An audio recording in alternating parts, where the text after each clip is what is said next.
Hey everybody, it's Jason Blaha here, and today I'm going to chat with you guys a little bit about something that, this is a controversial topic, and it seems to be a point that I disagree with a lot of my friends on, and friends who are coaches. And it's stuff that you see whole videos about, posts about, articles about all over the internet for years, is this idea that, if your grip is limiting you, you need to use straps or you're going to have no back development. Right? You have no back development. And, here's the thing. That's just not been my experience. I've been told, because again, cameras don't always give the best proportions. I've been told in person by multiple people at this point, who've been close to me in my life, many of whom are in the lifting world, that my back is my best body part, right? And you'll see when I walk away from the camera in a minute doing some stuff, I've got a lot of back development. My back is my biggest set of muscles. I don't train with straps. I have to spend lots of time doing extra grip work. So for me personally, my experience has been the opposite. I have never found lifting without straps to limit back development in any way. Okay, I've never found it to limit it in any way. And if anything, because for deadlifting, my deadlift tends to almost always be limited by my grip, right? It tends to always be limited by my grip. I find myself having to obsess over grip work personally all the time. Meaning I look at my rows and go, hey, what type of row can I do? Is my rowing going to contribute to my grip training? I start looking at different types of curls going, maybe I should do more hammer curls so that I can get more grip work in, right? Do you guys see me saying this all the time? And then whenever I miss deadlifts, it's almost always grip. Anytime I ever run into a problem, anytime I fail a deadlift up in the 600s, it's always my grip that limits me. And I have to compete raw with, without straps.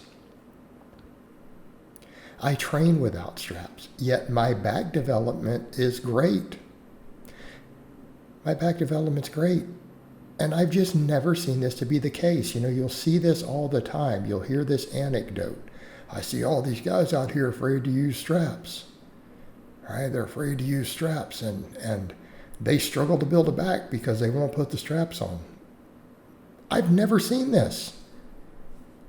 In my over two and a half decades in the iron game, not once have I ever watched someone training and seen someone who struggles with back development because they lift without straps. In fact, if anything, I've seen more guys who use straps who have no back. Okay? I see guys focusing on the wrong stuff for back instead of going, hey, maybe I should just get really, really strong at rows. And again, the people I see who struggle with back development are the people who spend all their time, focused on squeezing, at the shortened position on a lat pull down. They talk about squeezing a walnut, all that stuff. Whereas in everyone I know who just gets real strong at various types of rows, I'll even make a case for strong at pull-ups, right? Strong at deadlifts. But again, rows and pull-ups probably are a larger factor than deadlifts. But those are the people who all have big back development. Whether they use straps or not, I don't find the straps are even a factor. And again, the point we come over to, the only time I ever seen this possibly be an issue are the people who use straps too much and then they try to drop the straps without having spent the time to build their grip. Well, now they've created an enormous grip disparity. And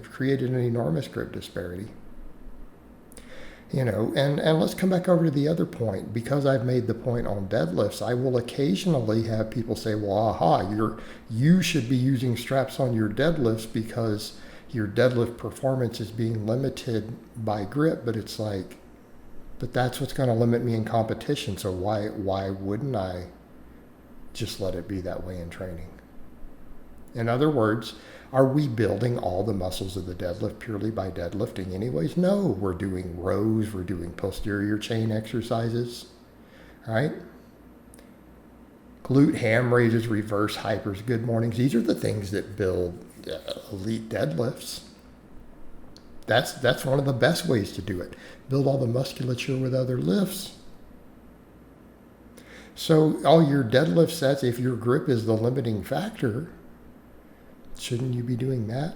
And I know that's a separate topic from back training, right? Because the back training, I tend to be of the mindset and the observation that your grip will just catch up. If you just keep doing all your pulling, chalk up, try to pick the right bars and dumbbells and stuff, and just keep working your grip, what's going to happen? It's going to work out. It's going to be okay.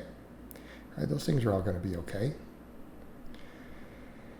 But, I feel like in my case, I have to do the opposite. I have to do even additional grip training. I have to spend periods of time rowing with other stuff like fat bars and things that are even more challenging for the grip so that I can have the grip to deadlift, right?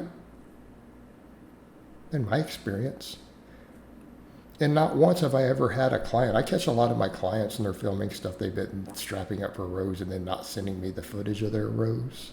And then I'm like, well, what are you doing? What are you doing? That's why your grip sucks. That's why you have no grip. That's why you have no forearms. Why are you doing that? And then I take it away from them and their back doesn't regress. Yes, they might have to use a little bit lighter weight for a short bit. But guess what? Their back still gets stimulated. Their back still gets stimulated because it's still challenging work. And even if the grip is slipping at the end, do they still get quality sets in? Usually, yes. Okay, usually they are, because what does it do? It forces them to get stricter. Right? They can't cheat as much when they take the straps off because they just can't handle the weight. Maybe they can't quite get to failure either for the muscles. But if volume is sufficient and they're a couple reps away, guess what? Your back will still grow like a weed. Okay? What happens when you take the straps away, the only real thing that happens is they just can't cheat as much. They're forced to be a little stricter. Right? Because the straps let you cheat more. That's really the big thing they give you. Because, you can row more weight now. You can have that more body English without it slipping out of your grip. Okay? It just gives you another little tool in the toolbox. But taking them away doesn't limit back development. I've just never seen this happen. So when people say, oh, I see all these guys, really, I think you're just making it up. I think you're just making it up. I think that using straps for that purpose is a solution looking for a problem. And I'm not even anti-strap. I think they do have their place. All right, guys, but that's really all I have to say on that today. I hope it's been informative, and I'll talk to you guys next time.